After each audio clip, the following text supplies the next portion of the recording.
Group D 2026 current affairs. So ಜನವರಿಯಲ್ಲಿ ನಡೆದಿರುವಂಥ current ಅಫೇರ್ಸ್ನ ನಾನು ಈ ವಿಡಿಯೋದಲ್ಲಿ ತಿಳಿಸ್ಕೊಡ್ತೀನಿ. ಬನ್ನಿ ವಿಡಿಯೋನ ಶುರು ಮಾಡೋಣ.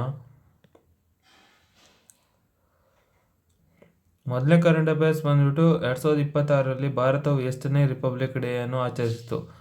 ಆಪ್ಷನ್ ಎ 75ನೇದು, ಆಪ್ಷನ್ ಬಿ 76ನೇದು, ಆಪ್ಷನ್ ಸಿ 77ನೇದು, ಆಪ್ಷನ್ ಡಿ 78ನೇದು. ಸೊ ಸರಿಯಾದ ಉತ್ತರ 77ನೇಯ ರಿಪಬ್ಲಿಕ್ ಡೇ ಅನ್ನು ಆಚರಿಸಲಾಯಿತು 2026ರಲ್ಲಿ. ರಿಪಬ್ಲಿಕ್ ಡೇ ಬಗ್ಗೆ ಇನ್ನೊಂದು ಕ್ವಶನ್ ಉಂಟು, ಇಲ್ಲಿ ನೋಡ್ಬೋದು ನೀವು. 2026ರ ರಿಪಬ್ಲಿಕ್ ಡೇ ಪರೇಡ್ ಎಲ್ಲಿ ನಡೆಯಿತು ಅಂತ ಕೇಳಿದ್ದಾರೆ. ಆಪ್ಷನ್ ಎ ರೆಡ್ ಫೋರ್ಟಲ್ಲಿ, ಆಪ್ಷನ್ ಬಿ ಇಂಡಿಯನ್ ಗೇಟಲ್ಲಿ, option C Kartavya Path new ದೆಹಲಿಯಲ್ಲಿ, ಆಪ್ಷನ್ ಡಿ ರಾಷ್ಟ್ರಪತಿ ಭವನದಲ್ಲಿ. ಸರಿಯಾದ ಉತ್ತರ option C Kartavya Path new ದೆಹಲಿಯಲ್ಲಿ ನಡೆಯಿತು. 2026ರ ಪದ್ಮ ಅವಾರ್ಡ್ಸ್ ಎಷ್ಟು ಘೋಷಿಸಲಾಗಿದೆ? ಅವಾರ್ಡ್ಸ್ ಬರಲಿ ಪದ್ಮ ಅವಾರ್ಡ್ಸ್ ಬಗ್ಗೆ ಸುಮಾರಷ್ಟು ಕ್ವಶನ್ನ ಕೇಳಿದ್ದಾನೆ. So option A 121, option B 125, option C 131, option D 135. ಸರಿಯಾದ ಉತ್ತರ ಆಪ್ಷನ್ ಸಿ 131. ಹಾಗೆ ಇದೊಂದು ಪದ್ಮ ಅವಾರ್ಡ್ಸ್ ಬಗ್ಗೆನೇ. ಆಪ್ಷನ್ ಬೇಡ. 2026ರ ಪದ್ಮ ಅವಾರ್ಡ್ನಲ್ಲಿ ಪದ್ಮವಿಭೂಷಣ ಪ್ರಶಸ್ತಿಗಳ ಸಂಖ್ಯೆ ಎಷ್ಟು ಅಂತ ಕೇಳಿದ್ದಾನೆ. ಪದ್ಮವಿಭೂಷಣ ಸಂಖ್ಯೆ ಎಷ್ಟು 2026ರಲ್ಲಿ ಕೊಟ್ಟಂಥದ್ದು? Option A 3, option B 5, option C 7, option D 9. ಸರಿಯಾದ ಉತ್ತರ ಆಪ್ಷನ್ 5. ಪದ್ಮಭೂಷಣ ಪ್ರಶಸ್ತಿಯನ್ನು 5 ನೀಡಲಾಗಿದೆ, 5 ಜನರಿಗೆ 5 ಪದ್ಮಭೂಷಣ ಪ್ರಶಸ್ತಿಯನ್ನು. ಸೊ ಪದ್ಮಭೂಷಣ ಪ್ರಶಸ್ತಿ ಬಗ್ಗೆ ಇದೊಂದು ಕ್ವಶನ್ ಉಂಟು. ಇನ್ನೊಂದು 2026ರಲ್ಲಿ ಪದ್ಮ ಅವಾರ್ಡ್ಸ್ನಲ್ಲಿ ಪದ್ಮಭೂಷಣ ಪ್ರಶಸ್ತಿಯ ಸಂಖ್ಯೆ ಎಷ್ಟು ಅಂತ ಕೇಳಿದ್ದಾರೆ. ಪದ್ಮಭೂಷಣ ಪ್ರಶಸ್ತಿಯ ಸಂಖ್ಯೆ option A 10, option B 11, option C 13, option D 15. ಸರಿಯಾದ ಉತ್ತರ ಆಪ್ಷನ್ ಸಿ 13. ಇನ್ನೊಂದು ಕ್ವಶನ್ ಉಂಟು ಪದ್ಮ ಅವಾರ್ಡ್ ಬಗ್ಗೆನೇ. ಪದ್ಮಶ್ರೀ ಪ್ರಶಸ್ತಿಗಳ ಸಂಖ್ಯೆ ಎಷ್ಟು ಅಂತ ಕೇಳಿದ್ದಾರೆ 2026ರಲ್ಲಿ ಕೊಟ್ಟಂಥದ್ದು. Option A 103, option B 110, option C 113, option D 118. ಸರಿಯಾದ ಉತ್ತರ ಆಪ್ಷನ್ ಸಿ 113. ಕೆಳಗಿನವುಗಳಲ್ಲಿ 2026ರ ಪದ್ಮ ಅವಾರ್ಡ್ಸ್ನಲ್ಲಿ ಗೌರವಿಸಲ್ಪಟ್ಟ ಪ್ರಮುಖ ಕ್ರೀಡಾಪಟು ಯಾರು ಅಂತ ಕೇಳಿದ್ದಾರೆ. Option A Rohit Sharma, option B Virat Kohli, option C Neeraj Chopra, option D Jasprit Bumrah. ಸರಿಯಾದ ಉತ್ತರ ಆಪ್ಷನ್ ಎ ರೋಹಿತ್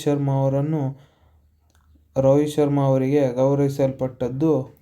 ಪದ್ಮ ಅವಾರ್ಡ್ನಲ್ಲಿ ಗೌರವಿಸಲ್ಪಟ್ಟ ಪ್ರಮುಖ ಕ್ರೀಡಾಪಟು ರೋಹಿತ್ ಶರ್ಮಾ ಅವರು. ಡಿಫೆನ್ಸ್ನ ನೋಡೋದಾದರೆ 2026ರ ಆರ್ಮಿ ಡೇ ಯಾವ ದಿನದಂದು ಆಚರಿಸಲಾಯಿತು? ಆಪ್ಷನ್ ಎ ಜನವರಿ 12, ಆಪ್ಷನ್ ಬಿ ಜನವರಿ 15, ಆಪ್ಷನ್ ಸಿ ಜನವರಿ 20, ಆಪ್ಷನ್ ಡಿ ಜನವರಿ 26. ಸರಿಯಾದ ಉತ್ತರ ಆಪ್ಷನ್ ಬಿ ಜನವರಿ 15. ಜನವರಿ 15ರಂದು ಆರ್ಮಿ ಡೇಯನ್ನು ಆಚರಿಸಲಾಯಿತು. ಇನ್ನೊಂದು ಕ್ವಶನ್ ಆರ್ಮಿಯ ಬಗ್ಗೆ ಉಂಟು. 2026ರ 78ನೇ ಆರ್ಮಿ ಡೇ ಪರೇಡ್ ಯಾವ ನಗರದಲ್ಲಿ ನಡೆಯಿತು ಅಂತ ಕೇಳಿದ್ದಾರೆ. 2026ರ ಆರ್ಮಿ ಪರೇಡ್ ಯಾವ ನಗರದಲ್ಲಿ ನಡೆಯಿತು ಅಂತ ಕೇಳಿದ್ದಾರೆ. 78ನೇ ಪರೇಡು ಆಪ್ಷನ್ ಎ ನ್ಯೂ ದೆಹಲಿಯಲ್ಲಿ, ಆಪ್ಷನ್ ಬಿ ಜೈಪುರಲ್ಲಿ, ಆಪ್ಷನ್ ಸಿ ಲಕ್ನೋಲ್ಲಿ, ಆಪ್ಷನ್ ಡಿ ಪುಣೆಯಲ್ಲಿ. ಸರಿಯಾದ ಉತ್ತರ ಆಪ್ಷನ್ ಬಿ ಜೈಪುರಲ್ಲಿ ನಡೆಯಿತು. ಎಕನಾಮಿಕ್ಸ್ ವಿಚಾರಕ್ಕೆ ಬಂದರೆ FY 2025-26 ಭಾರತದ ರಿಯಲ್ GDP ಗ್ರೋತ್ ಅನ್ನು ಫಸ್ಟ್ ಅಡ್ವಾನ್ಸ್ ಎಸ್ಟಿಮೇಟ್ಸ್ ಎಷ್ಟು ಎಂದು ಅಂದಾಜಿಸಿತು? 6.4%, 6.8%, 7.0%, 7.4%. ಸರಿಯಾದ ಉತ್ತರ 7.4%. ಇನ್ನೊಂದು ಕ್ವಶನ್ ಉಂಟು ಎಕನಾಮಿಕ್ಸಲ್ಲಿ. FY 2025-26 ಭಾರತದ GVA ಗ್ರೋತ್ ಅಂದಾಜು ಎಷ್ಟು ಅಂತ ಕೇಳಿದ್ದಾರೆ. 6.5%, 7.0%, 7.3%, 8%. ಸರಿಯಾದ ಉತ್ತರ 7.3%. ಇಂಟರ್ನ್ಯಾಷನಲ್ ಬಗ್ಗೆ ಕರೆಂಟ್ ಅಫೇರ್ಸ್ ನೋಡೋದಾದರೆ ಜನವರಿ 2026ರಲ್ಲಿ ಇಂಟರ್ನ್ಯಾಷನಲ್ ಕರೆಂಟ್ ಅಫೇರ್ಸ್ನಲ್ಲಿ ಯಾವ ವಿಷಯವು ಪ್ರಮುಖವಾಗಿತ್ತು? Option A international relation, option B global economic, option C geopolitic developments, option D ಮೇಲಿನ ಎಲ್ಲವು. ಸರಿಯಾದ ಉತ್ತರ ಆಪ್ಷನ್ ಡಿ ಮೇಲಿನ ಎಲ್ಲವು. ಇಂಪಾರ್ಟೆಂಟ್ ಡೇಟ್ಸ್ನ ನೋಡ್ಬೋದು ನೀವು. ಇದು ಕೂಡ ಇಂಪಾರ್ಟೆಂಟ್ ಆಗುತ್ತೆ, very very important. National youth day ಎಂದು ಯಾವ ದಿನವನ್ನು ಆಚರಿಸಲಾಯಿತು?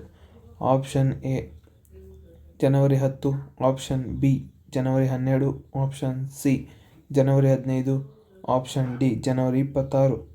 ಸರಿಯಾದ ಉತ್ತರ ಆಪ್ಷನ್ ಬಿ ಜನವರಿ 12. ಈ ಜನವರಿ 12ರಂದು national youth day Swami Vivekananda ಅವರ ಜನ್ಮದಿನದ ಅಂಗವಾಗಿ ಆಚರಿಸಲಾಗುತ್ತದೆ. ನ್ಯಾಷನಲ್ ವೋಟರ್ ಡೇ ಯಾವ ದಿನದಂದು ಆಚರಿಸಲಾಗುತ್ತದೆ? ಜನವರಿ 23, ಆಪ್ಷನ್ ಎ, ಆಪ್ಷನ್ ಬಿ ಜನವರಿ 24, ಆಪ್ಷನ್ ಸಿ ಜನವರಿ 25, ಆಪ್ಷನ್ ಡಿ ಜನವರಿ 26. ಸರಿಯಾದ ಉತ್ತರ ಆಪ್ಷನ್ ಸಿ ಜನವರಿ 25ರಂದು ನ್ಯಾಷನಲ್ ವೋಟರ್ಸ್ ಡೇ ಎಂದು ಆಚರಿಸಲಾಗುತ್ತದೆ. ಪದ್ಮ ಅವಾರ್ಡ್ ರಿವಿಷನ್ ಅಂತ ಕೊಟ್ಟುವುದಲ್ಲ. ಪದ್ಮ ಅವಾರ್ಡ್ ಭಾರತದ ಯಾವ ರೀತಿಯ ಪ್ರಶಸ್ತಿ ಅಂತ ಕೇಳಿದ್ದಾರೆ? Option A civilian award, option B military ranks, option C sports legs,